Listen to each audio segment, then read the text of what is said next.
তুমি আমার জীবনে নেইমার হয়ে এসো, আমি তোমাকে নেইমারের মতো করেই ভালোবাসবো। তুমি আমাকে অ্যালিসনের মতো বিশ্বাস করতে পারো, কারণ আমি শেষ মুহূর্ত পর্যন্ত তোমাকে আগলে রাখবো। হয়তো আমি ভিনিসিয়াসের মতো অসুন্দর, কিন্তু তোমাকে নিয়ে আমার স্বপ্নগুলো অনেক সুন্দর।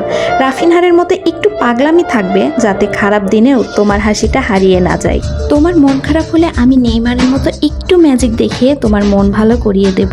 সব সমস্যার সমাধান হতে হয়তো পারবো না, কিন্তু তোমার মুখের হাসিটা ফিরিয়ে আনার চেষ্টা কখনোই ছাড়বো না। আমি তোমার জন্য ক্যাসিমিরোর মতো শক্ত হয়ে পুরো পৃথিবীর বিপক্ষে দাঁড়িয়ে যাব। মার্কুইনহুডস আর অ্যাডার মিলিথাভের মতো সব ঝড়ের সামনে ঢাল হয়ে লড়ে যাব। তোমার না পেলে হয়তো রুদ্রক্ষয়ের মতো অনেক দূরে হারিয়ে যাব। হয়তো আমি বুনো গুইমারেসের মতো পারফেক্ট না, তবুও অ্যান্টনির মতো তোমার অপেক্ষা ছাড়বো না। কারণ কিছু ভালোবাসা গোলের মতো না, যেটা শুধু মুহূর্তেই শেষ হয়ে যায়। কিছু ভালোবাসা ব্রাজিলের জার্সির মতো, হৃদয়ে থেকে যায় আজীবন।